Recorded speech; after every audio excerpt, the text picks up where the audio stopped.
Hello friends, मेरा नाम है advocate Amit Pandey, high court Uttar Pradesh and also I am faculty at Law House. और आप सबका पेपर हो गया होगा, मुझे पता है कि ये आपका पेपर काफ़ी परेशान किया होगा, आपको काफ़ी ज़्यादा परेशान किया होगा। लेकिन पेपर को एक तरह से देखे तो एग्लो मसूर यार या वार का क्वेश्चन आ गया था, फिर फिरंगिया भोजपुरी किसने लिखा, ठीक है ना, कानपुर भीतर गांव से क्वेश्चन आ गया था। सबसे ज़्यादा सिंचाई कहाँ होती है, आपको यूपी में होती है, ट्यूबवेल से सिंचाई कहाँ से होती है, वन धन योजना नागालैंड की है ना।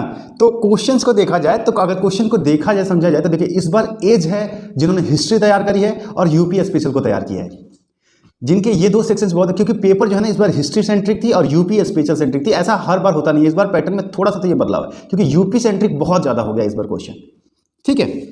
और जो भी एक चीज़ और आपने नोटिस की होगी, मैं जब कहता था कि मैप्स को रीड करो, मैप्स को रीड करो, तो आप लोग भी कमेंट में मेरा बोलते थे क्यों आप बोलते हो। अभी देखिए ज्योग्राफी के जितने भी क्वेश्चन आए ना, सब मैप से आए है ना, आए हैं कि नहीं आए आप खुद देखिए। प्लेंसिया ग्रुप जो था उससे क्वेश्चन आ गया, तो टीनियन उसका आंसर हो जाएगा। तो अगर आपने मैप पढ़ा होगा, आपने बात सुनी होगी, तो ये सब आपके लिए इजी होंगे।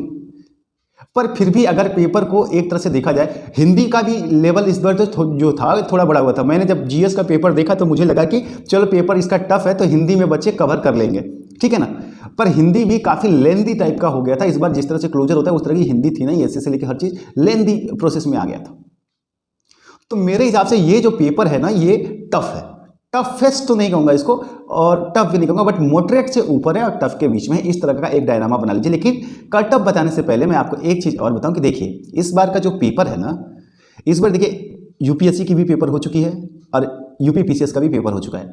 और जिन कैंडिडेट्स को लगता है कि उनका मेंस नहीं आ रहा है ना, तो वो लोग इस पेपर को देंगे। और एक नॉर्मल कैंडिडेट की अपेक्षा यूपीएससी की तैयारी कर रहे हैं बच्चे जो हैं, उनकी physical geography, maths, current affair, GK, history, medieval, ये काफ़ी स्ट्रांग होता है। और ऐसे कैंडिडेट्स भी काफ़ी संख्या में इस बार बैठे होंगे एग्जाम में।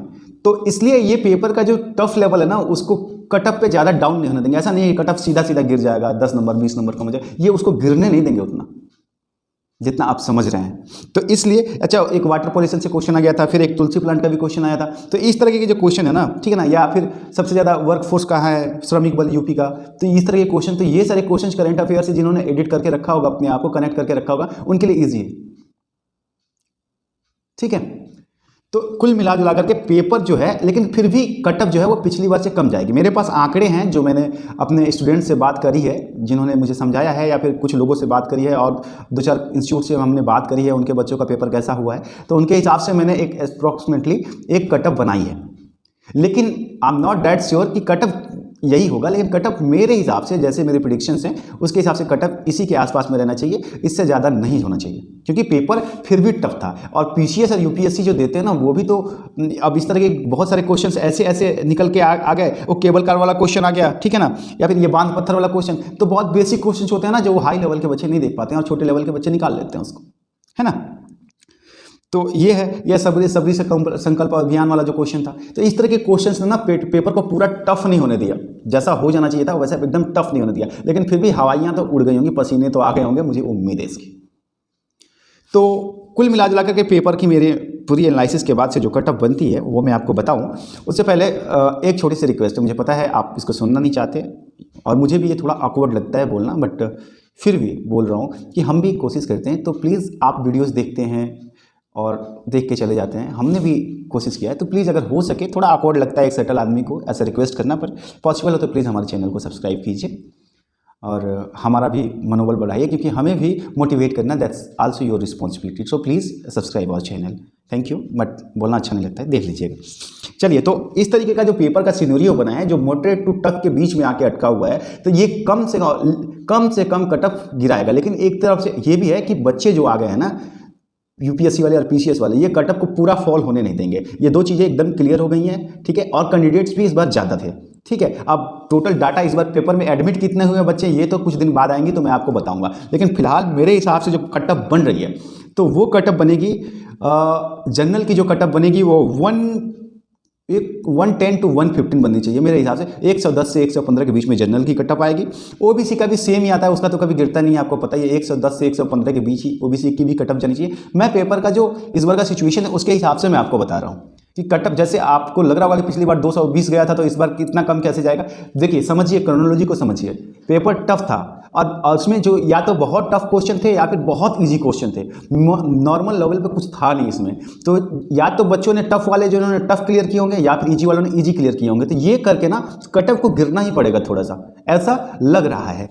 प्रिलिमिनरी देखने पे ऐसा ही लग रहा है। तो जनरल की कटअप 110 से 115 के बीच में होगी। ओबीसी भी किसी भी की कटअप भी 110 से 115 के बीच में होगी। एसटी जो है वो गिरेगा, 95 टू 100 के बीच में इसकी कटअप रहने की चांसेस हैं। एसटी जो है, एससी का 95 टू 100 होगा। एसटी का जो कटअप होगा वो भी 75 टू 80 नंबर पे आके रुकेगा। और वोमेंस का जो है, मैं अभी आपको आरओ की कटअप बता रहा हूँ, आरओ की कटअप बता रहा हूँ, ठीक है। और वोमेंस के लिए जो कटअप आएगा ना वो 105 से 110 के बीच में रहेगा आरओ के लिए। और एआरओ की जो कटअप होगी वो मेरे हिसाब से, हमने जो एनालाइज किया है उसके हिसाब से एआरओ की कटअप जो होगी वो जनरल कैटेगरी के लिए होगी 75 टू 80 नंबर्स। इससे ज़्यादा जाने के चांसेस बन नहीं रहे हैं फिलहाल, प्रीलिमिनरी तो दिख नहीं रहा है। ओबीसी की भी 75 टू 80 होगी एआरओ के लिए। एआरओ के लिए एससी की कटअप जो होगी वो 75 टू 70 होगी, 65 टू 70 होगी। और एसटी की होगी 50 टू 55 होनी चाहिए। और वोमेंस के लिए एआरओ में 70 टू 75 होनी चाहिए। ये कटअप अगर आपके हैं तो आप मेंस की प्रिपरेशन कर लीजिए। हो सकता है कि मैं गलत हो जाऊं, पर ऐसे इसके चांसेस हैं नहीं, क्योंकि पेपर जो था ना इतना ईजी भी नहीं था, पेपर लेंथी था, ठीक है। तो आप अगर इतने नंबर आ रहे हैं ना तो आप अपने मेंस की प्रिपरेशन में लग जाइए। मेंस के लिए स्ट्रेटजी मैं बहुत जल्दी कोशिश करूंगा कि आपको एक ओवरव्यू दे दूं, और आप वेट मत कीजिए। अगर इतने में हैं तो आप सिक्योर समझिए खुद को और आप मेंस की प्रिपरेशन कीजिए। आई होप कि आप सबने कम से कम इतना बनाया हो कटअप और इतना करके आए हो। मेरी तरफ से आप सबको बहुत बहुत शुभकामनाएं, और प्लीज़ हो सके तो चैनल को सब्सक्राइब कीजिए। धन्यवाद। All the best to all of you. नमस्कार।